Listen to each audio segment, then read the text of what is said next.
सालों में कई ऐसी फसलें खेतों में और ऐसा खाना प्लेटों में लौट आया है जिन्हें कुछ वक्त पहले तक बिल्कुल भुला दिया गया था। International Crops Research Institute for the Semi Arid Tropics की director general doctor Jacqueline Hughes कहती हैं, मोटे अनाज को खेत में और प्लेट में वापस लाने के लिए और इस पर लगे भूली हुई फसल के टैग को हटाने के लिए ठोस वैश्विक प्रयास की जरूरत है।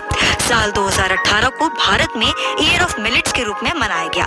इसके अलावा भारत के प्रस्ताव को स्वीकार करते हुए संयुक्त राष्ट्र ने साल 2023 को इंटरनेशनल ईयर ऑफ मिलेट्स के रूप में मनाने का फैसला किया है।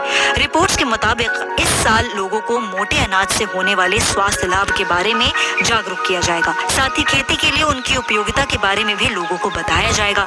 मोटे अनाज खराब मिट्टी में भी उपज सकते हैं और उन्हें तुलनात्मक रूप से कीटनाशक की भी उतनी जरूरत नहीं होती है। डॉक्टर हॉग्स के मुताबिक मोटे अनाज तेजी से चलन में लौट रहे हैं। इन्हें स्मार्ट फूड के तौर पर पहचाना जा रहा है क्योंकि वे धरती के लिए, किसानों के लिए और आपकी सेहत के लिए अच्छे हैं। वो कहती हैं, इन्हें बहुत अधिक पानी की आवश्यकता नहीं होती। ये फसल किसानों के लिए अच्छी है क्योंकि इनकी पैदावार दूसरी फसलों की तुलना में आसान है और साथ ही ये कीट पतंगों से होने वाले रोगों से भी बचे रहते हैं। मोटे अनाज स्वास्थ्य के लिए अच्छे हैं क्योंकि इनमें पौष्टिक तत्व अधिक मात्रा में होते हैं। अध्ययनों के मुताबिक बाजरे से मधुमेह को नियंत्रित करने में मदद मिलती है और कोलेस्ट्रॉल लेवल में सुधार होता है। ये कैल्शियम, जिंक और आयरन की कमी को दूर करता है और सबसे जरूरी बात तो ये है कि ये ग्लूटेन फ्री होता है। इस बात में अचरज नहीं है कि स्वास्थ्य विशेषज्ञ मोटे अनाजों को लेकर दिलचस्पी दिखा रहे हैं। भारत में करीब 8 करोड़ डायबिटीज के मरीज हैं।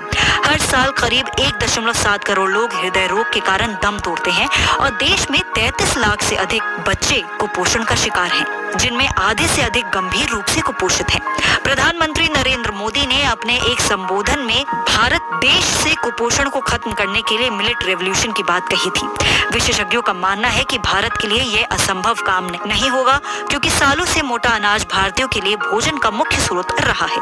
Indian institute of millets research के निदेशक विलास टोनपी के मुताबिक मानव जाति को पुराने वक्त से जिन खाद्यान्नों के बारे में जानकारी रही है वो जौ और बाजरा जैसे मोटे अनाज हैं।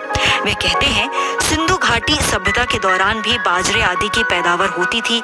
21 राज्यों में इसकी खेती की जाती है और हर राज्य और क्षेत्र के अपने किस्म के अनाज हैं जो न सिर्फ उनकी खाद्य संस्कृति का हिस्सा है बल्कि उनके धार्मिक अनुष्ठानों का भी हिस्सा है। भारत प्रतिवर्ष करीब 1.4 करोड़ टन बाजरे की पैदावार करता है। इतना ही नहीं, भारत दुनिया का सबसे बड़ा बाजरा उत्पादक देश भी है। विलास टोनपी के मुताबिक लेकिन बीते 50 सालों में कृषि योग्य भूमि घटकर 3.8 करोड़ हेक्टेयर से 1.3 करोड़ हेक्टेयर ही रह गई है और इसी के साथ 1960 के दशक में होने वाले बाजरे की पैदावार आज 6% पर आ गई है। विलास टोनपी बताते हैं, उस समय तक भारत खाद्य सहायता प्राप्त कर रहा था और अपने एक बड़ी आबादी के पोषण के लिए अनाज का आयात करता था। खाद्य क्षेत्र में आत्मनिर्भर होने के लिए और कुपोषण पर काबू पाने के लिए भारत में हरित क्रांति हुई और उसके परिणाम स्वरूप चावल और गेहूं की अधिक पैदावार वाली किस्मों को उगाया जाना शुरू किया गया। भारत में 1960 और 2015 के बीच गेहूं का उत्पादन 3 गुना से भी अधिक हो गया और चावल के उत्पादन में 800% की वृद्धि हुई। लेकिन इस दौरान बाजरा जैसे मोटे अनाजों का उत्पादन कम ही बना रहा। डॉक्टर हॉग्स कहती हैं, बीते सालों में चावल और गेहूं की उपज बढ़ाने पर बहुत अधिक जोर दिया गया और इस दौरान बाजरा और कई दूसरे पारंपरिक खाद्य की उपेक्षा हुई और जिसकी वजह से उनका उत्पादन प्रभावित हुआ। वह कहती हैं, इन्हें पकाना इतना आसान नहीं है और आज के समय में किसी के पास इतना वक्त भी नहीं है। दशकों से इनका बेहद कम इस्तेमाल किया जा रहा है। बाजार ने भी इनकी उपेक्षा ही की है। लेकिन आपको ये जानना चाहिए कि आपकी प्लेट में अलग अलग स्वाद और अलग अलग तरह के पोषण तत्वों का होना बहुत जरूरी है।